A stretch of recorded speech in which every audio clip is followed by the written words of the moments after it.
Shalom. Salam sejahtera di dalam kasih Tuhan kita Yesus Kristus. Kayaknya pemilu kali ini seru begitu saudara. Puji Tuhan. Saya dan Ibu Agnes nunggu hampir 3 jam untuk nyoblos. Nyoblosnya cepet, antrinya yang hampir 3 jam. Tapi kami lalui dengan penuh sukacita. Udah, Ibu Agnes bawa tumbler sendiri, saya bawa tumbler sendiri, udah siap-siap. Karena lihat dari WhatsApp itu kok banyak sekali yang antrinya panjang, apalagi kalau sampai yang bicara di Malaysia, di mana lagi, di Osaka atau di mana itu, ya kan, di Sydney. Saya udah mikir, saya udah bilang sama Ibu Agnes, kita harus berangkat agak pagi. Jangan ada orang menghalangi kita untuk mencoblos, begitu. Puji Tuhan lah, kita udah lakukan semua dengan baik tugas tanggung jawab kita. Kemarin saya baca di ini gadget saya kisah sebuah pesawat Amerika Serikat yang namanya Florida Flight yang terbang di musim dingin di tahun 1982. Dan pesawat ini entah karena apa tiba-tiba jatuh dan jatuhnya di danau. Nah, saudara tahu kalau danau itu lagi musim dingin itu luar biasa Bapak Ibu, dingin banget. Saya pernah tinggal di Minneapolis, Minnesota, begitu hampir 5 tahun di sana, dingin. Dan kalau musim sekarang ini bulan April itu salju masih ada, bahkan kalau di tempat saya bulan Mei masih 1 meter saljunya, dingin. Dan saya hidup di daerah yang dikatakan state yang mana ada 10.000 danau di dalam state itu. Biasanya kalau danau itu sudah begitu dingin, udara begitu dingin, air danaunya itu menjadi es Bapak Ibu, mobil bisa ada di atas, nggak apa-apa. Tapi harus tunggu pemerintah kasih peraturan dan mengizinkan bagaimana mobil bisa naik ke danau. Lalu orang biasanya buka tenda, keluarkan kursi, ngebor, lalu kemudian apa? Mancing ikan. Dia bornya kecil aja. Lalu dia pancing ikan, dapat bawa pulang makan, hobi katanya. Nah ini pesawat, satu pesawat jatuhnya itu di danau Bapak Ibu. Lalu apa yang terjadi? Evakuasi tentunya. Lalu dikirim helikopter pada datang saudara dan turunkan tali supaya orang pegang tali dan kemudian diikat di pinggangnya, tarik naik ke atas. Selalu begitu. Nah dikirim itu tali itu dilempar ke bawah. Ada orang namanya Arlan Williams yang terima tali itu. Di tengah-tengah badannya semua kecemplung air yang dinginnya luar biasa. Lalu diikat pada orang lain, dia berangkatkan orang, tarik naik ke atas. Selalu begitu terus sampai orang yang terakhir adalah dia sendiri. Tali itu dikirim turun ke bawah, tapi dia udah terlalu lemah untuk pegang tali, terlalu lemah untuk ikat di badannya. Dia udah gak kuat, kedinginannya luar biasa. Akhirnya dia pun mati. Saudara jangan bilang, "Allah dingin aja, mau seberapa dingin?" Dingin banget Bapak Ibu. Dingin banget. Saya itu pernah baptis orang di Israel. Bulan Januari. Benny Hinn itu kalau baptis orang dia pakai baju selam. Baju karet itu yang tebelnya berapa senti. Tebel itu. Jadi anget. Kalau saya pakai celana pendek. Kasih jubah putih, kaos putih. Jempol masuk, gitu saudara, saking dinginnya, iya kan? Jadi saya masuk itu sampai sekian nih, sampai sedada. Doain orang nih. Kan kadang-kadang yang minta dibaptis itu 30 orang. Saya punya penolong, saya di sini, yang dibaptis di sini, yang nolong saya di sini. Katakan Pak Abraham nolong di sini. Yang menolong saya 5 orang ganti orang baru. 5 orang lagi ganti, Pak maaf ya Pak, saya nggak kuat Pak, aduh ya naik daripada sakit, ganti. Jadi saya yang sendirian di situ. Dinginnya luar biasa. Belum lagi lelenya lewat segini-segini saudara. Lele Bapak Ibu. Begitu. Dan pernah satu kali sangat dingin. Sangat dingin. Sampai saya itu angkat tangan saya itu bergoyang. Wah, itu teman-teman itu dari pinggiran sana kan lihat itu. Wah, mereka bilang, oh Pak Hani penuh Roh Kudus, Pak Hani penuh Roh Kudus. Wow. Itu orang yang saya mau baptis itu, saya doakan itu saudara, bibir saya gemetar. Tuhan Yesus, nggak bisa keluar saudara, kata-kata pun nggak bisa keluar. Dalam nama Yesus yang saya doain gini. Gimana saya nggak ikut ketawa saudara. Saking dinginnya Bapak Ibu. Yang lain pikir saya penuh Roh Kudus. Yang ini saya doain dia merasa saya begitu dingin. Jadi ngempet tapi nggak bisa ngempet.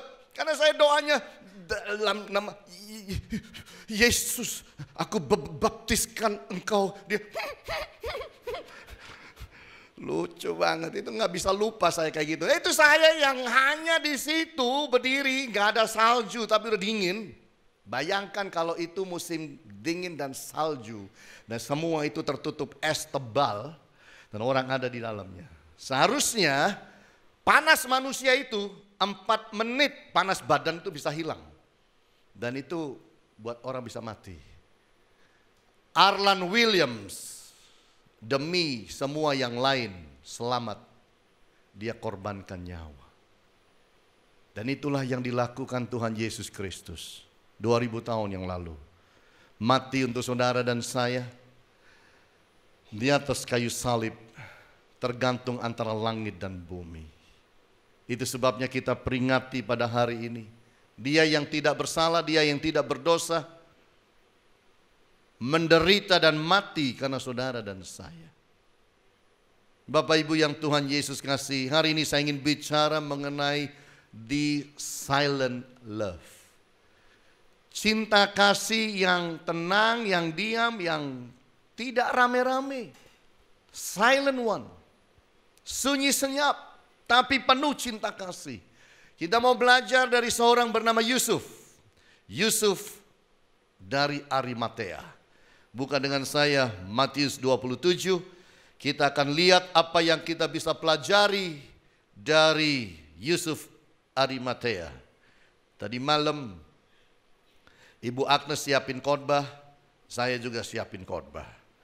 Setelah selesai, Ibu Agnes ngobrol dengan saya dan dia berkata, saya besok khotbah dari Yusuf Arimatea. Saya bilang, loh kok sama? Loh kamu juga? Tapi beda. Topiknya Ibu Agnes adalah kehidupan yang diubahkan. Khotbah saya adalah the silent love. Kasih yang sunyi senyap tapi luar biasa. Sama ayatnya, temanya beda, apalagi poin-poinnya. Dulu ada yang bilang sama saya begini, enak ya nih jadi Pak Hani itu, khotbah dibikin sama Ibu Agnes. Menghina amat orang-orang itu. Iya, dikira nggak bisa bikin khotbah, Masya Allah Bapak Ibu ya. Oke, mari kita lihat ayatnya 57, 58 sampai 61. Menjelang malam datanglah seorang kaya orang Arimatea yang bernama Yusuf dan yang telah menjadi murid Yesus juga. Dia pergi menghadap Pilatus dan meminta mayat Yesus. Pilatus memerintahkan untuk menyerahkannya kepadanya dan Yusuf pun mengambil mayat itu, mengapaninya dengan kain lenan yang putih bersih, lalu membaringkannya dalam kuburnya yang baru yang digalinya di dalam bukit batu. Dan sesudah menggulingkan sebuah batu besar ke pintu kubur itu, pergilah ia. Tetapi Maria Magdalena dan Maria yang lain tinggal di situ duduk di depan kubur itu. Satu kisah yang menarik. Orang yang tercatat di dalam Alkitab tidak banyak bicaranya, bahkan tidak ada kata-kata satu kalimat pun tercatat dalam Alkitab dia sedang berbicara ini dan itu. Alkitab tidak catat apa-apa mengenai orang ini, apa yang dia ucapkan, tapi yang dicatat apa yang diperbuat. Satu kisah yang sangat menarik. The silent love berbicara mengenai cinta kasih daripada Yusuf orang Arimatea yang mencintai Yesus tanpa gembar-gembor, tanpa berkoar-koar, tapi kasihnya itu penuh makna dan sangat berkualitas. Nah, kasih yang model seperti ini biasanya memimpin kemana? Nomor satu, kalau ada orang punya kasih model seperti ini, maka dia akan jadi orang yang berani, bravery, orang yang berani. Kasih yang sungguh-sungguh itu akan membawa orang jadi berani. Nah, mari kita lihat di dalam hidup ini bagaimana keberanian seorang Yusuf. Dia berani karena begini. Ketika Yesus tergantung antara langit dan bumi, Bapak Ibu, tidak ada satu orang memikirkan nanti mayatnya diapain. Nggak ada. Tidak ada orang mikir kapan diturunkan, jam berapa diturunkan, lalu mau diapain, nanti kalau dikubur pakai kuburannya siapa. Nggak ada yang mikir. Karena masing-masing mereka memikirkan dirinya sendiri. Masing-masing mereka itu takut. Kita tahu saja waktu Yesus berdoa di Taman Getsemani, terjadi penggerebekan karena Yudas memimpin untuk menangkap Yesus. Orang yang kucium itulah orangnya. Jadi dia datang, dia cium gurunya, langsung prajurit tangkap. Itulah ciuman yang sangat berbahaya. Iya kan? Satu kali ciuman ketangkep. Kan gitu Bapak Ibu. Lalu waktu Yesus ditangkap, kemana mereka semua murid-murid? Lari. Seperti anak ayam kehilangan induknya. Lalu waktu Yesus di pengadilan, pertanyaannya kembali, di mana murid-murid? Gak ada satu yang menyertai Yesus di pengadilan. Yesus, ayo tak barengi, kita hadapi. Gak ada, lari semua. Petrus yang berjalan ngintip dan dari jauh nguntit, mau dengar apa yang terjadi pada Yesus. Didatengin seorang hamba perempuan. Kamu kayaknya dari golongannya dia. Enak aja kalau ngomong. Hati-hati kalau ngomong ya. Udah satu, menyangkal. Ntar yang lain lagi ketemu. Kamu kan dari golongannya dia, sama-sama dia. Aku pernah lihat kamu sama-sama dia. Jangan sembarangan kalau ngomong. Ya aku gak kenal dia. Yang ketiga kali sama. Sampai mengumpat-ngumpat dan mengutuk. Aku tidak kenal dia. Berkokoklah ayam pada waktu itu. Dan dia ingat Yesus bilang, sebelum ayam berkokok 2 kali, engkau menyangkali aku 3 kali. Takut. Lalu waktu Yesus tergantung antara langit dan bumi, apa yang terjadi Bapak Ibu? Semua cuma lihat dari jauh. Sedih dari jauh. Nangis dari jauh. Tapi do nothing. Gak ada sesuatu yang mereka lakukan. Yang hebat adalah si satu ini. Si Yusuf.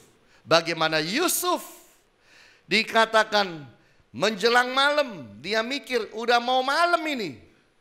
Gak ada yang nurunin. Gak boleh ini. Mayat kayak begini tergantung terus. Itu tabu. Harus diturunkan. Dia menghadap Pilatus. Minta itu dari Pilatus. Hebat ya kan Bapak Ibu. Berani. Kalau enggak berani mana mau datang kepada Pilatus. Kan begitu. Apakah dia takut Pilatus marah?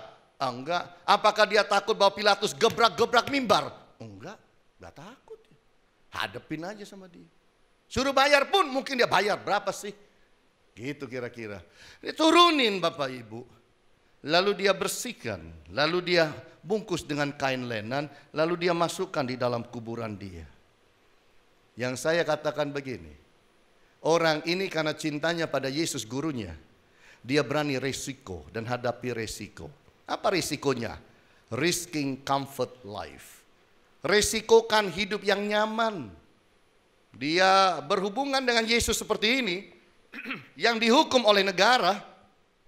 Yang disalibkan oleh para prajurit. Kalau dia dekat-dekat dan mengasosiasikan diri. Jadi masalah itu. Tapi dia resikokan semua. Orang bisa benci.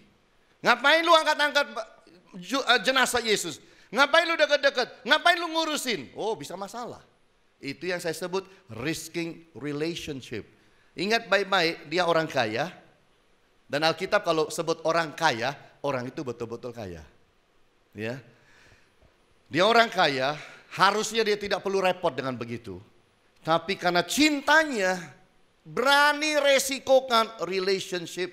Mau orang marah, mau orang itu umpat dia, mau orang hina dia, mau orang kata-katai negatif, dan membuat kata-kata yang emosional kepada dia, gak peduli dia. Orang ini hebat. Dia bahkan risking reputation. Reputasinya pun dipertaruhkan pada sebuah resiko. Orang bisa saja gak mau bisnis dengan dia.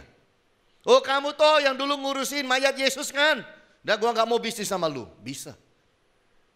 Dia tidak peduli. Dia jalani hidup ini. Dia urus jenazah Yesus sampai dikuburkan. Ini orang berani. Ini yang saya sebut the silent love. Cinta kasih yang gak gembar-gembor, tapi dia do something. Bapak Ibu yang Tuhan Yesus kasih, berapa lama udah jadi Kristen? Berapa banyak kita di dalam hidup ini berani berbuat sesuatu untuk kerajaan Allah. Berani melakukan sesuatu buat Yesus kita. Kalau kita bilang kita mengasihi dia, apa cukup cuma dikasih pujian penyembahan? Gak cukup Bapak Ibu. Kita harus do something. Saya baca kisah mengenai seorang dokter bernama Muhammad Helmi, orang Arab. Dia tinggal di Berlin tahun 1922. Zaman Nazi sedang berkuasa.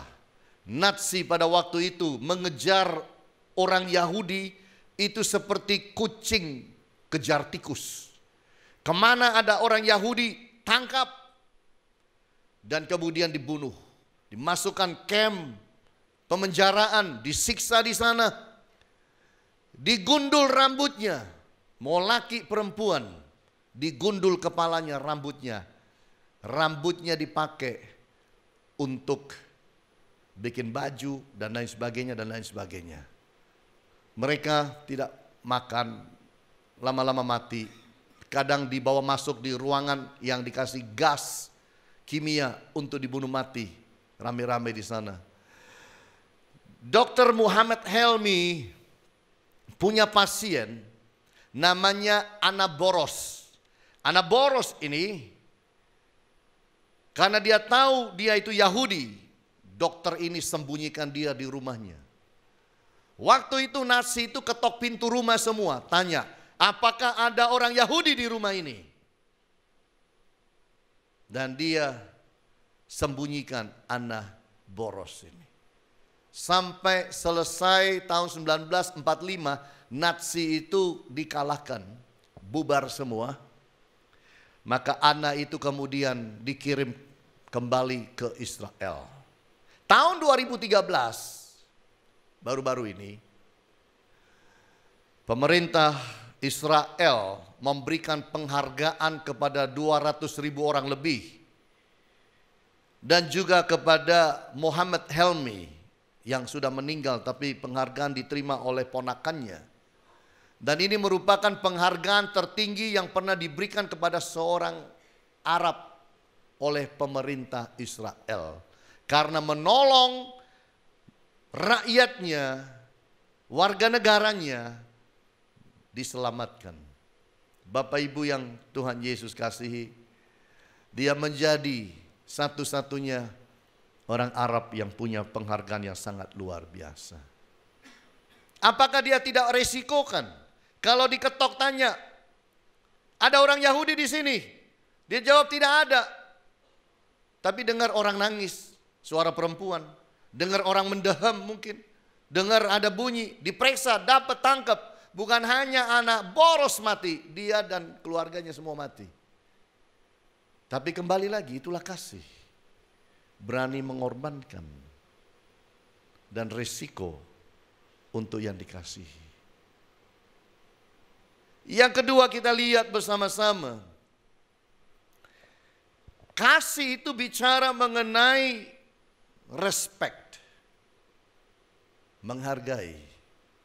Dia mengasihi Yesus, gurunya yang tergantung di atas kayu salib antara langit dan bumi. Dia hargai Yesus. Gak pantas orang baik seperti dia, pengajaran baik seperti dia, orang yang bisa bikin mujizat yang orang lain gak bisa bikin. Gak pantas dia matinya seperti ini dan dibiarkan mungkin digigit burung dan lain sebagainya. Itu sebabnya dia turunkan, minta izin kepada Pilatus. Respect is an action. Kalau kita berkata menghargai, maka ada action. Orang yang menghargai itu ada tindakannya. Iya kan? Setiap orang kalau merasa respect sama orang, ada tindakannya. Siapa? Siapa? Kan begitu. Ya itu respect. Terserah. Siapapun bisa melakukan tindakan menghargai. Yusuf Arimatea respect kepada Yesus. Caranya bukan menghormati begini. Dia turunkan jenazahnya, dia bersihkan, dia balut dengan lenan putih dan dia kuburkan baik-baik. Itu respect. Ada lakukan sesuatu. Seeking the best. Mencari yang terbaik untuk gurunya. Mencari yang terbaik yang dia bisa lakukan untuk gurunya. Ini luar biasa. Seeking nothing in return. Tidak ada pamrih. Tidak mencari suatu balasan dari apa yang dia lakukan. Kalau kita berbuat baik pada orang yang masih hidup, orangnya bisa balas kita besok-besok. Udah sering saya dengar pengusaha-pengusaha waktu dulunya masih nol, lalu kemudian bisa jadi berhasil dalam hidup. Selalu aja ada. Iya Pak, dulu kita nggak punya apa-apa. Terus ya kayaknya Tuhan kirim penolong Pak. Saya kenalan sama seseorang begini-begini. Dan dia buka jalan saya bisa berhasil. Bisa begitu. Kalau kita berbuat baik pada seseorang, besok-besok mungkin orang itu akan balas kita. Tapi kalau kita berbuat baik pada sosok jenazah, dia mau balas apa ke kita? Makanya saya bilang Yesus Kristus mati, yang namanya Yusuf tidak mencari satu balasan dari Yesus. Udah mati. Dia tidak harapkan Yesus berterima kasih waktu diturunkan. Dia tidak harapkan Yesus tiba-tiba mengucapkan sesuatu untuk dia. Waktu dia bersihkan luka-lukanya dan balut dengan lenan putih. Nothing Bapak Ibu. Dia tidak harapkan apa-apa. Kalau saudara dan saya berpikir, bukankah inilah kasih? Ketika kita berbuat baik pada seseorang dan kita lupakan. Itu kasih. Ya, kalau kita berbuat baik dan harapkan orang itu besok-besok berbuat baik pada kita, beda lagi itu ceritanya. Beda lagi motivasinya. Dan kalau kita lihat dalam hidup ini memang kok Bapak Ibu, antara melangkah ke pesta dan melangkah ke adijasa, ke pesta itu lebih ringan daripada ke adijasa. Bilang aja amin. Iya kan? Di gereja,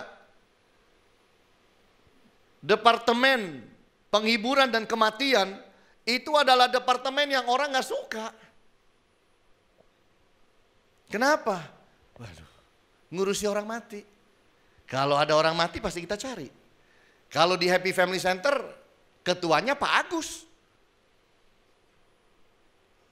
Jadi Pak Agus itu, waduh saya akui dia, orang luar biasa nih Pak Agus. Kurus, langsing, tingginya kayak saya gini, baiknya luar biasa.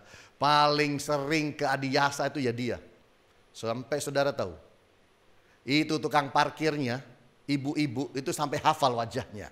Buka kaca, tet. Bapak gitu.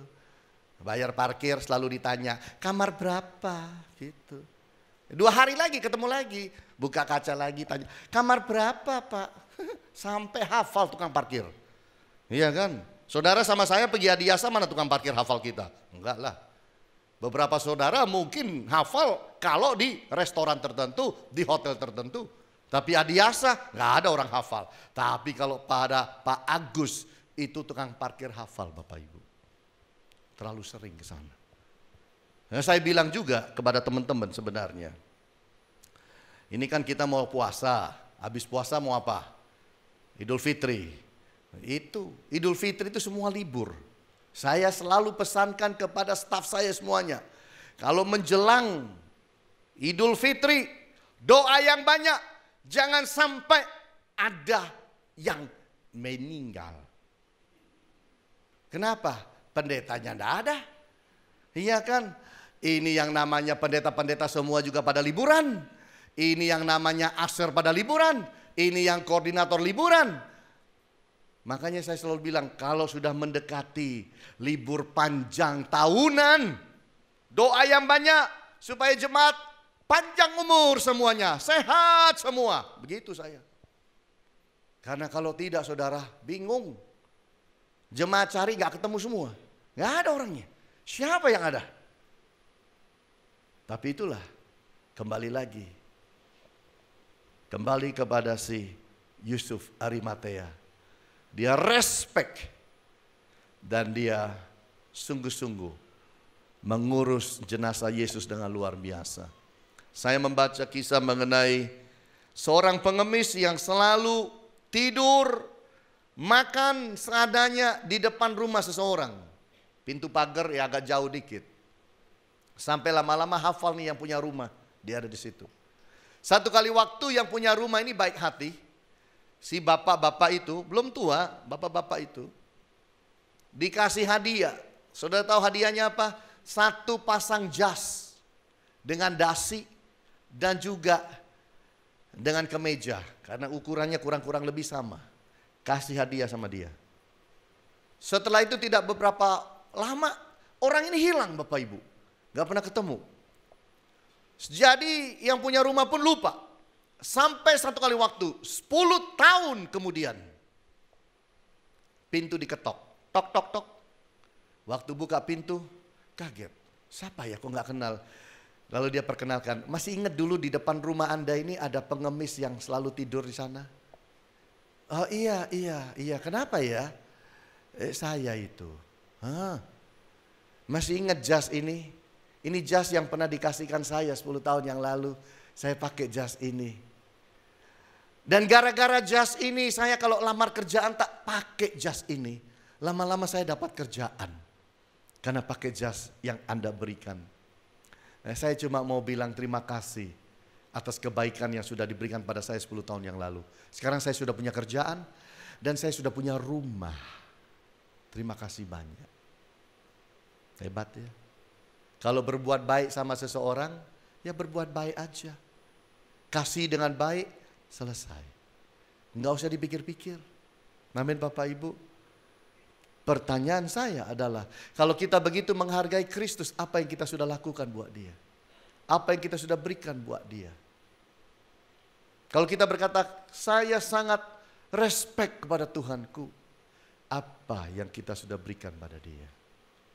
Yang ketiga, yang terakhir Bapak Ibu, the silent love bicara mengenai sacrifice, pengorbanan. Pengorbanan. Apa yang dilakukan oleh Yusuf orang Arimatea ini? Berkorban banyak. Menghadapi Pilatus itu berkorban. Menurunkan jenazah berhubungan dengan para prajurit. Membersihkan luka Yesus. Memberikan kain lenan halus. Lalu dimasukkan Yesus dikubur dalam kuburan milik dia pribadi. Orang kaya zaman dahulu punya kubur pribadi, privat. Dan Yesus ditaruh dalam kubur pribadi dan ditutup dengan batu besar. Itu yang dilakukan Bapak Ibu. Kemudian dia pergi. Buat dia nanti aku cari lokasi yang lain untuk aku bikin kubur buat diriku. Jadi kalau ada orang bilang Yesus itu nggak bangkit, murid-muridnya itu salah masuk kuburan. Oh, kuburnya Yesus itu bukan kayak di Kembang Kuning, banyak masuk bingung. Mana ya? Kubur engkong itu sing mana ya? Coba lihat GPS dulu. Oh, sebelah sana. Ini kuburan privat, pribadi, gak mungkin nyasar, titik. Amin Bapak Ibu. Nah disitulah kita lihat, ini merupakan private matter, urusan pribadi.